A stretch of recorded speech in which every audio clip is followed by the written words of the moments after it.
Good morning, all. How are you?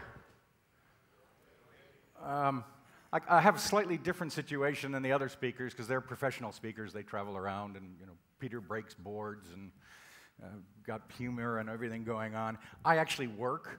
I have a job, so I kind of like you. I work, and therefore, I get to talk about some of the things I do, which is kind of fun, but I'm not a professional speaker, so I don't have a lot of jokes and I don't have a lot of things. I do have the advantage over all the other speakers that have been here today in that, I got to see Miguel yesterday, I got to listen to Martin, I got to listen to Allison, I got to listen to Michael Chong and talk about things, so I've seen all that stuff. I've actually been working around the room and talking to a lot of you while I've been kind of wandering around quietly, because everybody asks me what hotel I'm with, and I'm not. So I've met a lot of chefs and people from Fiji and the Maldives and China and Australia, so that's been kind of fun. I met 2 of the 3 women that are general managers, so I've been able to pick everybody's brains so I can kind of fudge and fake my slides every now and then because I've talked to you all, so that kind of helps me as well. What's it called? From search to dessert. I'm probably going to say a few things that might upset some of the Starward people. That's not my intention, by the way. Peter said I was a rocket scientist. Yes, that's what I used to do 23 years ago. Rocket science is kind of an interesting thing because if you do it right, everything's great. If you do it wrong, it makes either a big noise or people die. So it has to be right. So I've moved into the Google space, and a lot of things I'm going to talk to today about really internet and technology are not my opinion. They're just fact. And take it or leave it, I don't really care.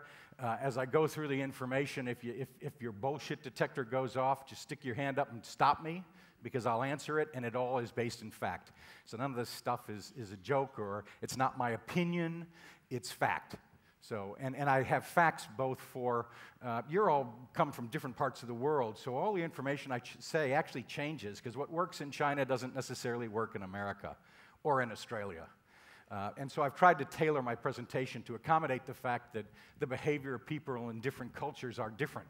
But we can see all that stuff on the internet. I can watch all this stuff. So I'm a researcher, I'm a scientist. I look at these things and I analyze what goes on, and I'm just going to tell you what the facts are. Do with them what you like. Okay? I called it From Search to Dessert. I don't know why, it doesn't matter.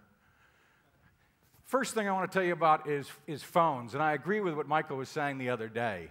Smartphones last year outsold all the PCs, and when I say all the PCs, I'm talking about every single desktop PC, every single laptop, every single notebook, every single iPad, right? There are a total of 1.2 billion of those devices on the planet,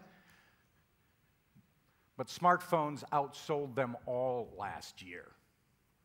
So you're going to come out with one theme that I'm going to talk about today, which is very, very important, which is that the world is all going wireless and mobile. And that's where the frontier is. I'm really not interested in telling you a lot of things about where we're at today, although I have to give you a basis. But the point is, I'm interested in telling you where things are going tomorrow. The internet operates in dog years. 1 year of regular life is 7 years of life on the internet. So it moves very, very quickly, right? But the future is these devices, smartphones. Okay, or mobile devices. And surprisingly, not in the way you think they're going to be. So I'll cover that in just a second. All right? How many people in the room? I need to do some research. Yeah, let's do some research right now so you can help me. Right? Everybody's got a phone? Right? Anybody not have a phone? Okay. Now, show of hands. How many people have 2 phones? Right. One for work and one for your mistress? How does that work? All right, let's keep going. How many have 3 phones? Okay, 4? The hell, do you work for the military or something? 5? Do we hear 5? Okay, that's interesting research. Okay, thank you for that. My point is we carry these things with them. They're an extension of our lives, and they're very, very important to us. And it's the way we get information. And I'll give you some statistics on it. And as Peter just said, you're going to get access to all the slides and the information, and the data that I've drawn on this you'll have access to, because it's very important for you. It's all about mobile. There are 5.2 million subscriptions to mobile devices on the planet. 5.2 billion. There's 6.3 billion people, so what are we talking about from a penetration rate? It's phenomenal, right? There's only 1.2 billion PCs. So these things are very pervasive, right? Well, let me just give you some of the data. I didn't bother to put it on a slide because it's too hard for me to read. 1.2 billion personal computers worldwide. There are a billion cars, 5 times as many as cars. 1.6 billion television sets, 1.7 billion credit cards, right? 2 billion internet users, 2.2 billion people with bank accounts. Do you realize that in Africa, 50% of all commerce is done by SMS text messaging with a phone? 50% of all commerce is done with a phone, right? 5.2 billion, 4.5 times mobile phone, bigger than landlines and telephones. These things are pervasive. And while I live in internet space and I live on the web, the fact is, there's only 1.2 billion people, or less than that actually, that have internet access. But the world does all have mobile phone access. And this is going to become important to you and your businesses. 75% of the global population is connected. How many people are wearing a watch? You're a bunch of old farts. Go look at Gen Yers. They don't wear watches unless it's for the bling, because the watch is on their phone. Does that make sense? Why do you wear a watch? You're just old. Right? If you weren't old, you wouldn't wear a watch, because you carry your phone with you. 70% of people go to sleep with their phone. Michael said that. Whose alarm was on their phone this morning that woke them up? Right? So you sleep with the damn thing. This all comes from Tommy Ahone Almanac. You'll be able to download it. It's free. He lives in Hong Kong. He's the genius on this. So the world has gone mobile. Am I wrong? Does that make sense? What would happen if you lost the damn thing? Well, you got 5, so you're okay. Right. It's going mobile. That's where we're going to be. It's all about mobile. What are we doing on it? Do you think we're actually using these phones to talk to people? I don't think so. I don't think so at all. In fact, I know so. This data basically says what's the major purpose that people use the phone for? SMS messaging. SMS messaging. I got up this morning. If anybody doesn't believe me, you can come up to me later and I'll show you the text. This is a text I got in this morning at 6:44 a.m. from my best friend in Australia. He sends me a note. My mom passed away early this morning. I was with her and held her hand yesterday, and I reckon there was a spark of recognition. I'll send you another text when we sort out the funeral details. That's what I woke up to this morning. Came to me by text. Voicemail is dying. If you ring my voicemail, do you know what it says? Don't leave a message. Send me a text. Because I don't want to talk to you anyway. Right? Seriously, it's all in text messaging, SMS messaging. Is that your experience? Is anybody's bullshit detector going off, or am I right? Ask about kids. Who was it? Michael was talking yesterday about the female who texts 14,000 texts in a month. It is about texts, and people are accessing the internet and social sites and instant messaging, Twitter and Facebook and these sorts of things. And yes, I know the Chinese counterparts, and I'll show you those in a second. Right? They're doing it for banking. They're playing video games. Has anybody been in Japan? I love watching the Japanese because they got computers at work but none at home. But while they're traveling on the train going to and from work, they've got their Docomo phone running and they're watching video. They got a separate MP3 player. They're listening to music. And then they got a Nintendo game and they're playing a game all at the same time. Right? It's amazing. But that's what they're doing. They're living in a mobile space. Right? Anybody, Peter talked about my 18-year-old son. Do you think he accesses the internet with a computer? Hell no, he's got an iPad and an iPhone, and that's how they're dealing with the world. And they're carrying it with them. They're on 24/7. It's all about mobile. And they're, like I said, Africa, 50%, banking. It's all done with SMS text messages. Is there a theme here? You bet. The future's mobile and everybody's carrying it around with them. And I want to talk to you about how you can use that for your businesses and make sense out of it, right? From search to dessert. So it's all mobile.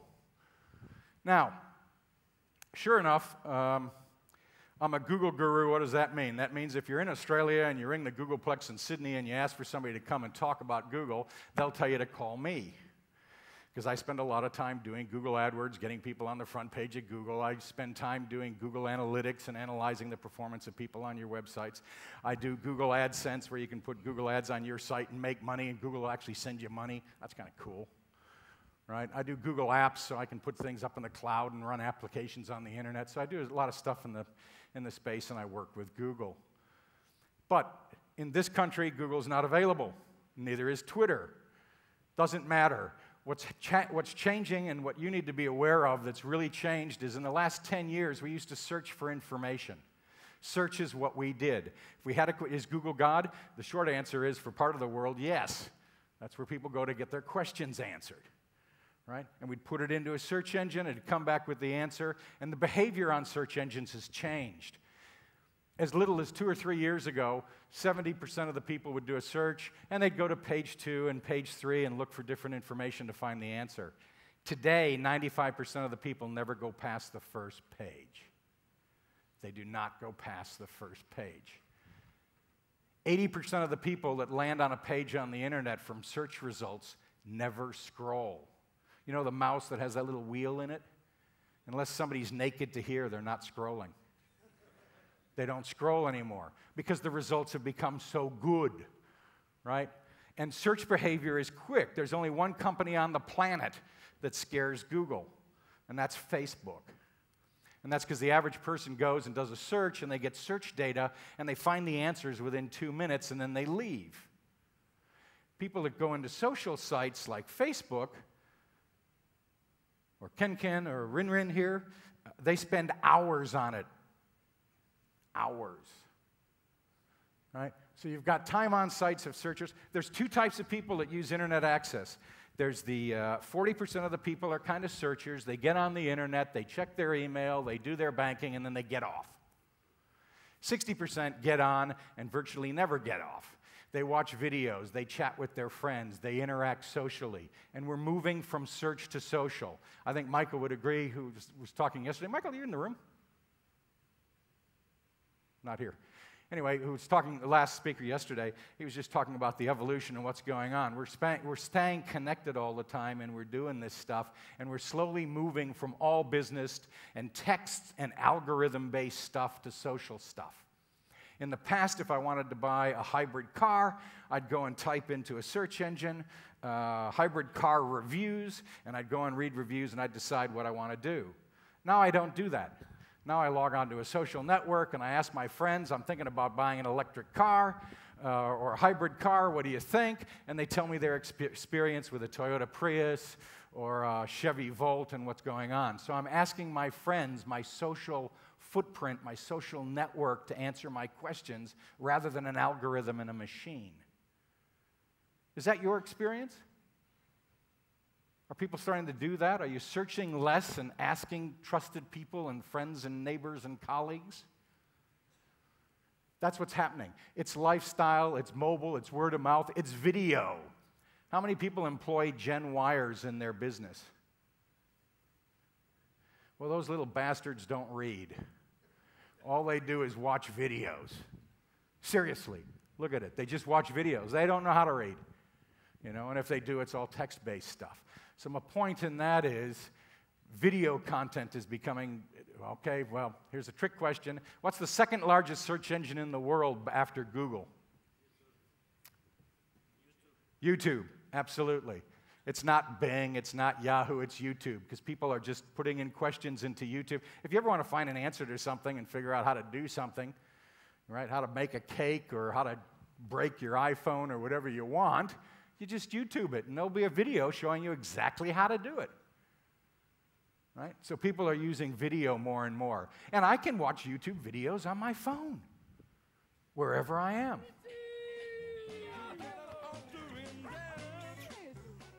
What was that? That's kind of cool. Right? So we're moving from an environment where we're searching for stuff to where it's becoming social. Okay, so what's this got to do? So the future is now. Michael was talking about this yesterday, that what? Kids can figure out how to do phones and play on it, but they can't tie their shoes, right? If you're ever trying to figure, I mean, when I was younger, and when my son was younger and I couldn't figure out how to use the VCR, I just asked my son, who was then 8 years old, and he programmed it for me.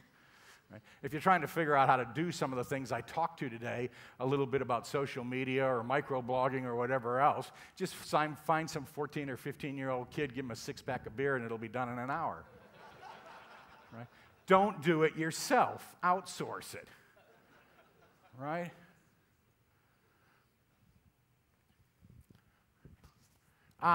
This is a video. I'm hoping it's a video. Will it roll? Bugger. Can you fire up my video? Earth to Techos in the back room. Hello? Do I need to press something? Huh? Hello? There. This isn't one of your hotels, I'm sorry. This is a hotel in New York, right? Plaza Hotel. Every visitor that goes to the hotel gets an iPad when they come in. They don't get to keep it. And this is just showing you the application that they built on the iPad. It runs for about 3 or 4 minutes. And it shows about what they can do with the iPad when they're in the hotel. Watch this shit. It's amazing.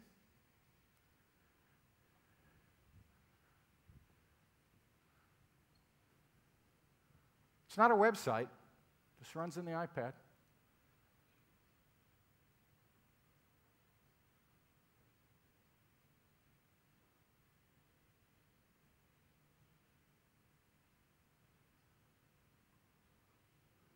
Not an expensive application to build.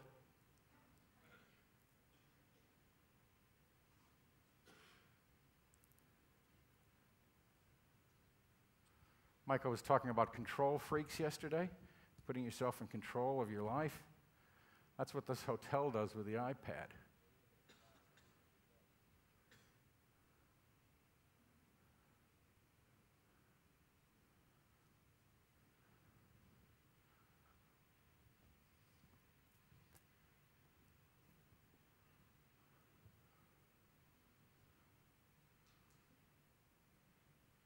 Yeah, we're at a food and beverage conference. Should be dining. Unfortunately, the example I use here is in room rather than in restaurant.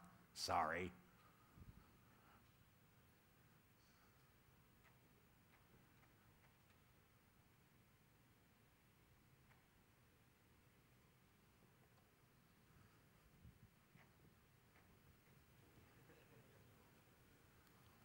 Wait till you see the prices on this.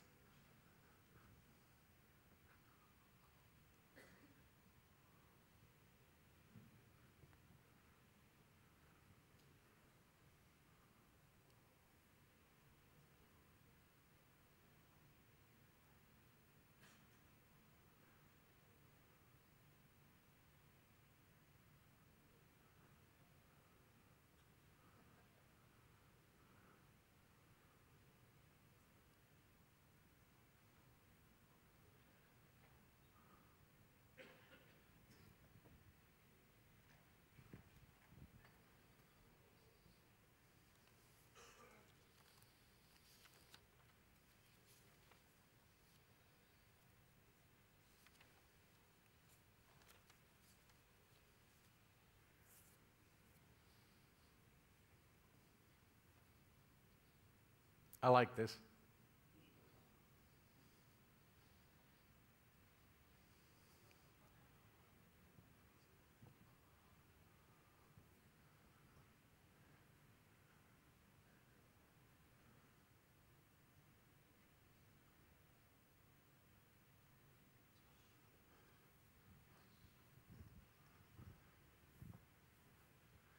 That's neat shit.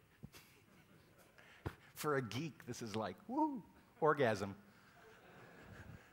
Does everything.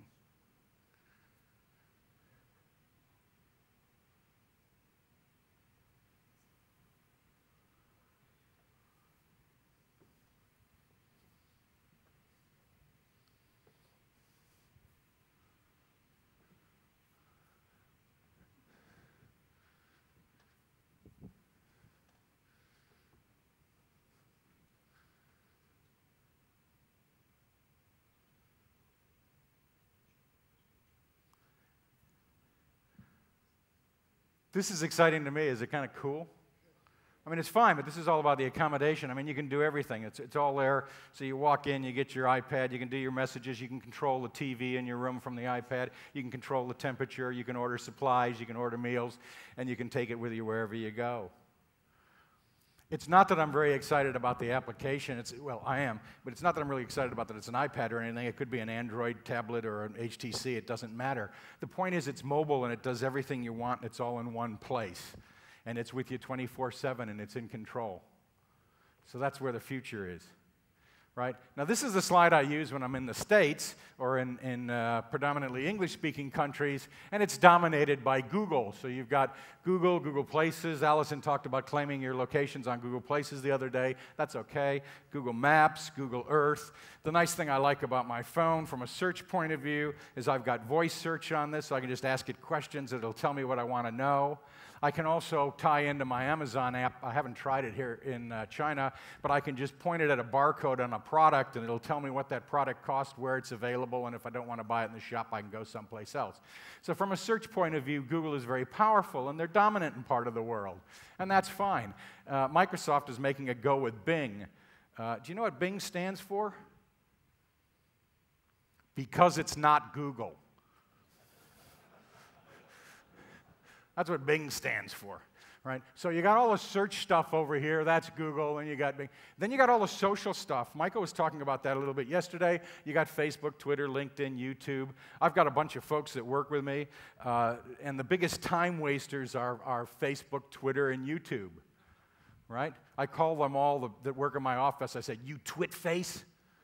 Because that's what they're doing. They're on YouTube, Twitter, and Facebook. So that's all the social media stuff.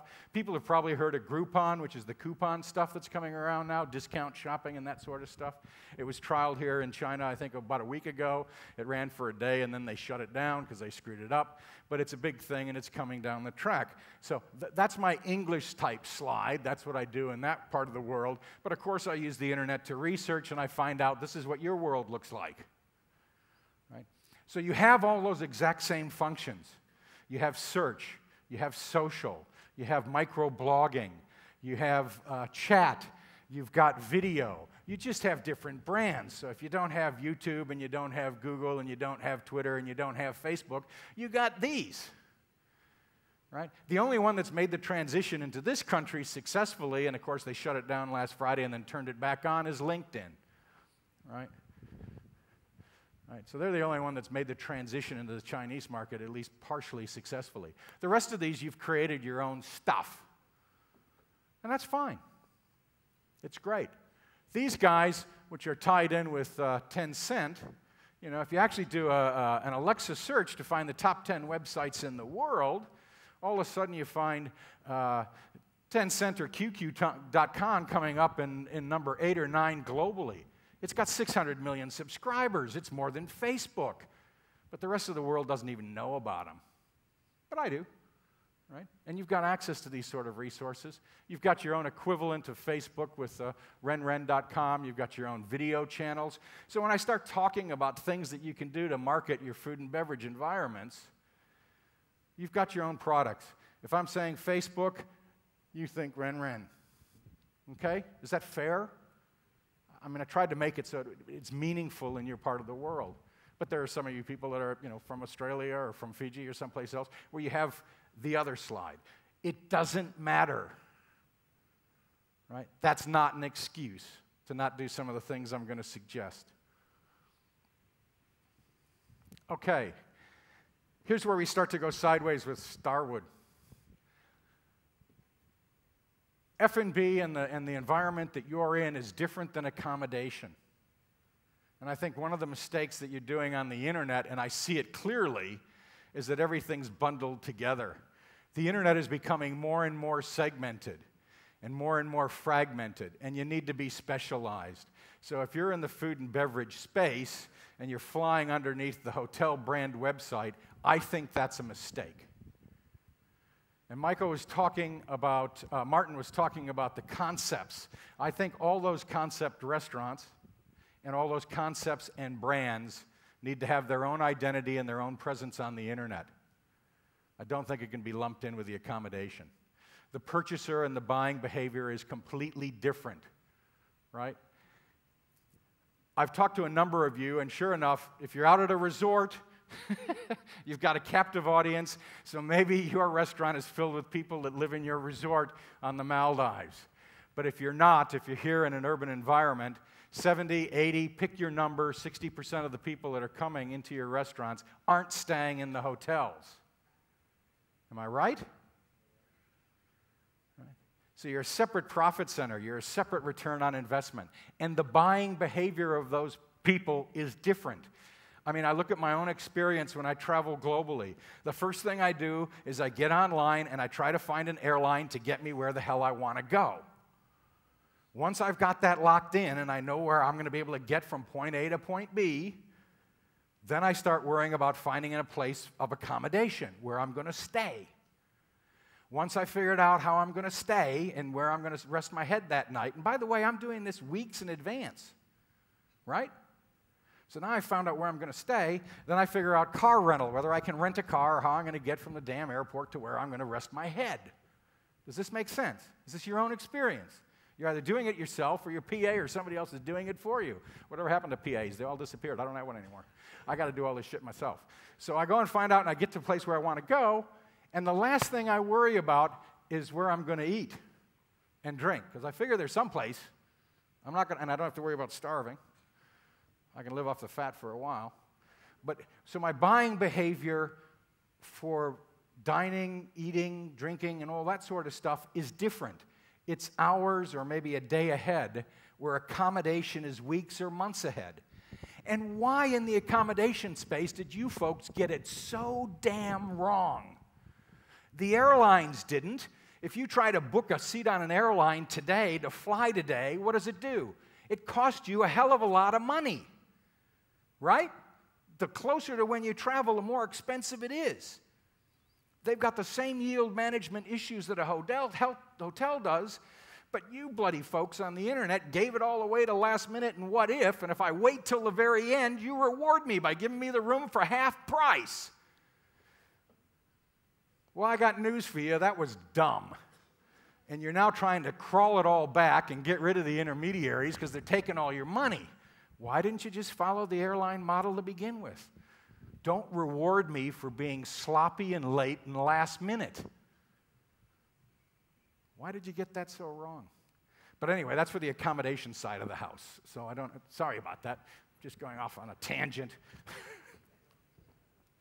But my point is, the behavior is different. So I may be sitting at work on my laptop, booking airline tickets and booking hotel rooms and all that sort of stuff.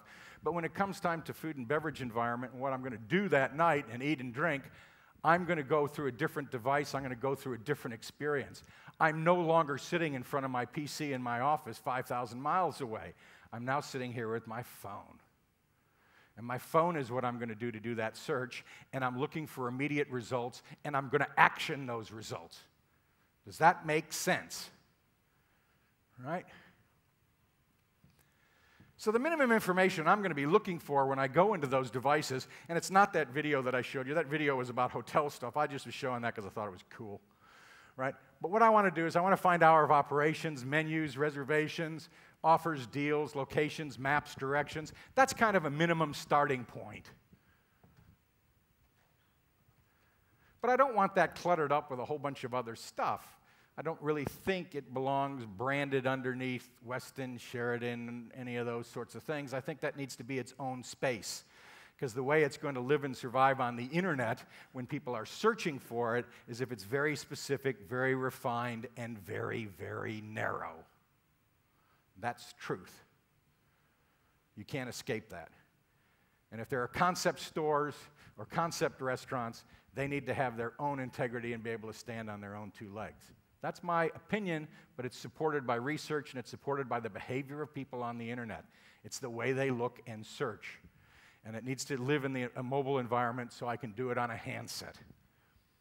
Right? So what am I going to do with this handset? What am I going to do? Right? If you follow things like Foursquare or Urban Spoon, and again, Michael talked about this yesterday, these devices are intelligent. They've got GPS. They know where I am. All I need to do is pick it up, use the voice search, and say, Thai restaurant, Shanghai. And it'll come back up, it'll give me results on here, it'll give me a map, it'll show me little push pins, and I'll be able to put in what I want, right? And I talked about it from search to dessert because the experience that I'm going for is going to start on my phone, and I'm going to look for reviews. I'm not going to look for reviews in the accommodation space. I'm not going to necessarily look for them in TripAdvisor. I'm not going to look for them on Expedia. I'm not going to look for reviews in there. I'm going to look for reviews in food environments, right? Urban Spoon, Foursquare. I'm going to ask my friends on Facebook and Twitter, where have you eaten? What have you done? Is Mrs. Buns really as good? Mr. and Mrs. Buns really as good as everybody says? And I'm going to do that on this device because I'm going to use the influence of what my friends and family and other people tell me to decide whether I'm going to go to your establishment or not. Does that make sense? It's the actual behavior of people, right? And then I'm going to check in, right? I'm going to actually be there. And I was sitting there last night with my phone, texting friends around the world where I was, taking pictures. I can send the picture using MMS, multimedia MMS, so I can actually send the picture in real time to my friends, say, look, here I am. How cool is that? Why am I doing that? Michael said it the other day. We're interested in being social. It's a social environment. So how many people have you seen in your restaurants are actually using these devices and texting and doing stuff with other people? Come on, show of hands. They're everywhere. Some still wander in with a laptop, but not that many do they anymore. They've all got these things, and they can do everything they want on these devices. So they're sharing it. They're bragging about, here I am, this is what's going on. They can rate it. They can rant about the place. They can review it. They can take photos. I can shoot video with this and upload it instantly to YouTube while I'm sitting in the restaurant. Right? So when the sparklers go off last night, I can shoot that video, hit publish, bang, and it's gone. And do you think that's going to influence my friends and family and other people if they happen to come by to the same place? I think so. So that's the space you need to be. And a lot of that's being done with SMS and MMS, multimedia messaging as well as text messaging. That's why I say this is such a forefront area. So how do you engage? How do you make that easier to do? Well, one thing is I think you should have Wi-Fi in the restaurants. Make it easy for me to connect, right? I got Wi-Fi in this room. I got Wi-Fi out there. I go up to my room in the hotel here. I got no Wi-Fi. I got to plug in an Ethernet cable. That's a bit dumb, right? But I want people to be able to share what's going on when they're having the experience in the restaurant, so I want to be able to connect, make it easy. It's easy for me in the U.S. because I can go to any McDonald's or any Starbucks, and I got free Wi-Fi. So where do you think I go to have a cup of coffee? Starbucks. Why? Well, they gave me free Wi-Fi, so I can sit there and connect. So you should be doing that in your establishments because you want me to rant and rave and send videos and text all my friends about the experience that I'm having in your environment. Am I right? Make it easy for me. Just do it. Right? It costs sweet FA, right? If you want to market to these people, what do? I think the thing to do is to get permission to engage with them. Right? Miguel was talking about, 44% of the accommodation environment are part of your members in your club and their repeat business. And I heard some numbers as high as 75% in the business area. And I think that's really, really good. But that's separate, because remember, the accommodation's a person sleeping in a room, and they're sleeping by themselves, and that's a different situation than somebody that's in your restaurant who came in off the street. So that's a separate database. That's a separate set of information. You need to drag those people in, and then you need to get their permission. And what do I need? Why do we think that the internet and marketing and everything is any different than dating? We're trying to build a relationship. If I want to ask this young lady out, all I need is her name and her email address. I'd actually prefer a phone number. And which type of phone number do I want? I don't want a landline. I want her mobile phone number, because then I can irritate her with text messages until she tells me to go away. Right? But it's a relationship. I'm trying to build a relationship. Why is business any different than dating? It isn't. Right? And all I need to communicate with somebody is their name and their mobile phone number, and then I can engage them through SMS technology. Right? And I can make them offers. I can make them deals. They can print things out. I mean, as soon as I walked in, as soon as I landed at the airport here, turned on my phone, bang, I got a message saying, hey, if you want to talk, tie in the China Telecom and da-da-da-da-da. And half the time I go into different establishments, they know I'm there, my phone goes off, and I got a marketing message. And it'll give me a barcode or a QR code or something so that I can get a discount or do something else. It's very, very powerful stuff. And it's on my phone, and it's sitting there, and it doesn't bother me. And I actually look at it. So I'm really telling you that texting is a very, very powerful thing, and you need to look at it as a marketing medium and make offers, deals, and events, right? What else can you think of? Groupon. I mean, I sit there and I live in cyberspace, so I'm on Urban Spoon, and I'm on Foursquare, and I'm on Gowalla, and Facebook Places. See, Google doesn't get social. They really don't. And I don't think they ever will. They're an algorithm company, and they're intellectually very arrogant, and they think everything can be solved with a formula. Facebook does something different. So Facebook allows me to go to different places. I can check in. Got a Facebook fan page. I can check into that location. As soon as I do, I'm given offers. What kind of offers? An incentive to myself. They leverage me. They say, listen, if you bring a friend, the friend can eat for half price. Then they kit me on a loyalty program. They say if you come back 10 times, the 11th, this is in my case, Merlot's a coffee place, the first 10 coffees, my 11th coffee is free. And it's all on my phone saying, you've checked in 6 times, you've checked in 7 times, you've checked in 8 times. You're 1 check away from a free cup of coffee. So where do you think I go? Back there. Why? Because I want a cup of coffee. What's a cup of coffee worth? $3.50 US. Who cares? Right? I've got some that are very clever. They're green companies. They say, if you come to our establishment, we'll donate to a charity. That's cool. I happen to be in Australia. We just got wiped out by floods and cyclones. There's a lot of companies that are now promoting the fact that they'll take their profits and give it to people, and we feel good about that. It makes us feel better. Everybody helps out, right? But all of that is done through text messaging and my mobile devices. That's where I think the marketing is. Now, you need a good footprint. You need to be out in a lot of different spaces, right? And I think you need to be doing that with your restaurants individually from the hotel environment. I think you need to be in as many different places as you can. If you Google my name, Monte Huebsch, which is an odd name, you'll find out that my own personal website comes up on the front page of a search result. So does my business website. So does my Twitter profile. So does my Facebook profile. So does my LinkedIn profile. So does my YouTube channel. I actually absolutely dominate the front page of any search results for myself. It's called reputation management. All of those things that I do, Facebook, Twitter, LinkedIn, YouTube, cost me what? Nothing. They're free. So I can create a presence online, right?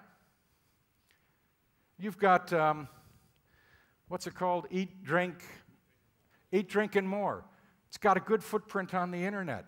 Put all your information in there. Put your restaurants in there. It's one more place where you can control the content and manage your reputation online. You should be in there. It's only time. You're only spending your time. It doesn't cost you anything to do. Does this make sense? You need to start creating your own presence in social media, in blogging, in video. That's why I was talking about YouTube. For Christ's sakes, the whole experience of eating and drinking is visual. Why isn't there? Remember the Gen Yers. The little bastards don't read. So go and create a lot of videos and upload it into video sharing sites. What does it cost you? Nothing.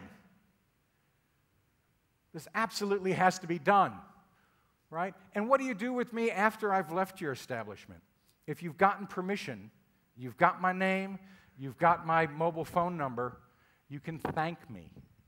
You can incentivize me. You can offer me loyalty programs. You can offer me to bring a friend. You can, again, through the whole marketing mix, because you have permission to communicate with me, you're going to communicate with me to my mobile device in real time when I want it.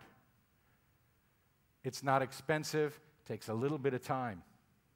This is where the future is. You've got to be doing this sort of stuff now. Right?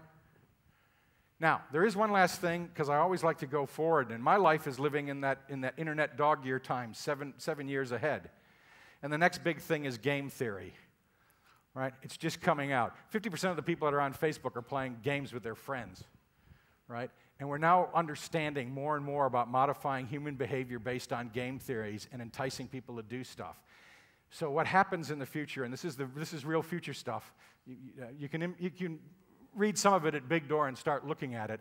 But the bottom line is, we'll do a bunch of activities to earn a badge, even though it's a virtual badge. Right? I'll modify my behavior to get a little bronze virtual badge. And then once I get it, what do I want? I want the damn silver badge. And when I get that, what do I want? The one my friend has, and that bastard's got a gold badge. And I want his badge. And I want to check into the same place over and over again. Because why? I want to be the mayor. Because I can become the mayor of that. And game theory is the future, probably in dog years, I don't know, 14 years, what's that, a year or two on the internet. And we're going to need to incentivize people through gaming and gaming technology. And that's where it's moving, right? So if you really want to know where the big future is, it's in the gaming environment and trying to turn the experience of what we're doing in our behaviors into games with little rewards, repetitive stuff, that sort of things. The gaming environment is much bigger globally than television and movies combined. More people are playing World of Warcraft, and it's making more money than all of Hollywood and Bollywood combined. So we need to, in the future, we need to be looking at the gaming environment and try to turn the experience that we have into a game. So that's just the future stuff from where things are going and going forward. Check out this site. Check out game mechanics. You can search on that term, or gamification, and you'll see where I'm looking, and probably Michael, who was here yesterday, is looking for the future, because that's where the future is going to be, because all the other stuff we've done. The takeaways, it's mobile, it's SMS. You need to be online. I think your eat, drink, and more is a great initiative. Eat to eat sort of things, lots of different places. Social media sites, Facebook, Twitter, all of that. You need to create as big a footprint as you can. And I think you need to, if you're allowed to, separate those activities, those brands, and that presence on the internet from the accommodation. Not a divorce.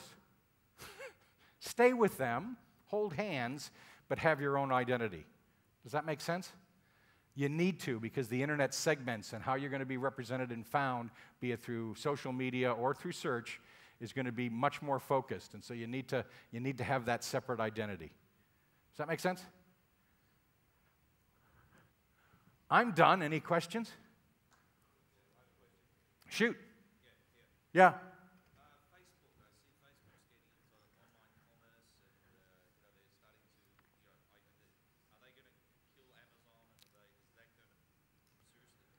Yeah, the question is, Facebook is moving into online commerce and whether it's going to kill Amazon or not.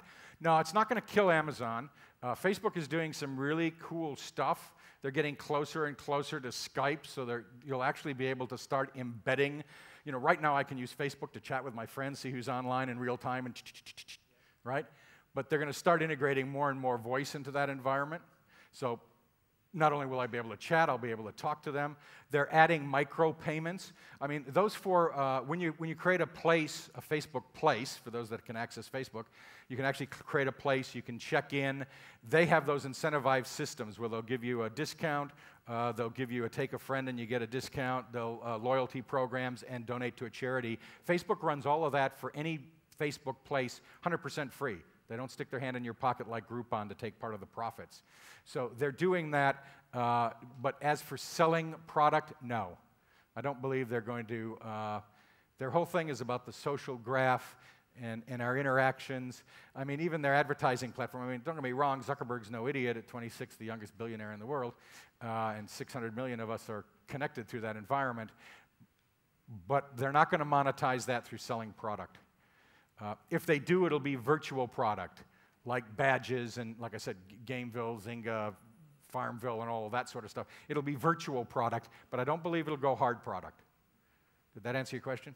Yeah, no, I was reading somewhere recently, I was doing some research on it, and actually it was saying that you could create your own virtual, like for example, if I wanted to sell ties, I could go on and create my own shopping center, basically, and go on and create that on Facebook. And there are several third-party sites now that are giving you an easy platform to leverage that. Yep. I think it'll be one of those failed experiments. Yeah. Yeah. There are a lot of things that are being trialed from the outside in, but a lot of them aren't being very successful, and at least that company is very focused. It's interesting. It's an exciting company if you've ever been there. 8% of all Facebook employees used to work at Google. They're sucking them all across, because Google's now 25,000 people and Facebook's 4,000. It's still dynamic, it's energetic, and all that sort of stuff, doing very, very well. But a closed garden, and we live inside that world for a different thing. If they over-commercialize it, if you've seen the movie, The Social Network, Zuckerberg and the vision and mission for Facebook isn't really that very commercial.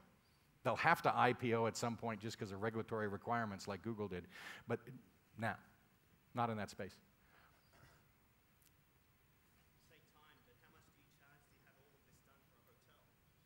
How much do you charge?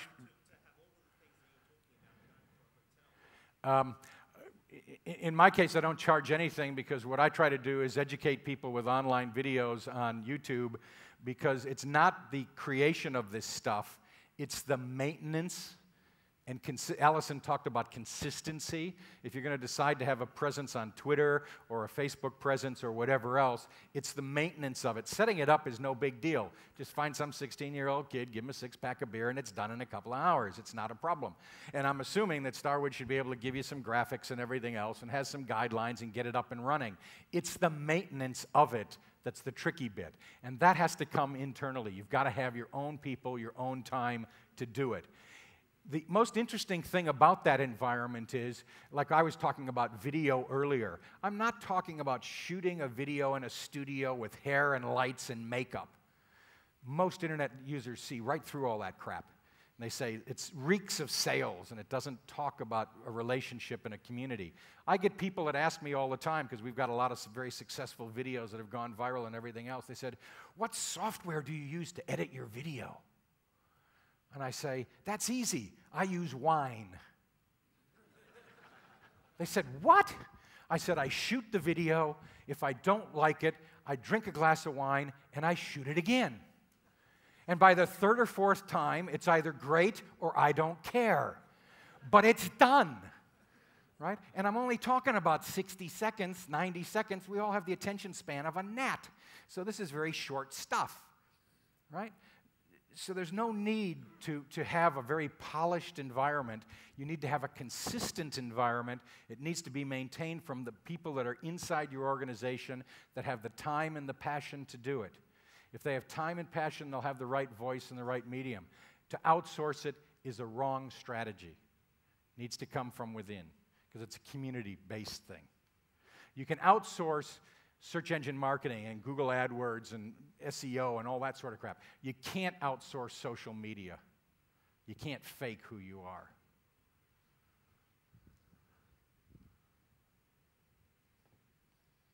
Any other questions? Wind it up. Okay. I'm going to be around for the rest of today, tomorrow, or whatever. If you've got any questions at all, I'm happy to answer them.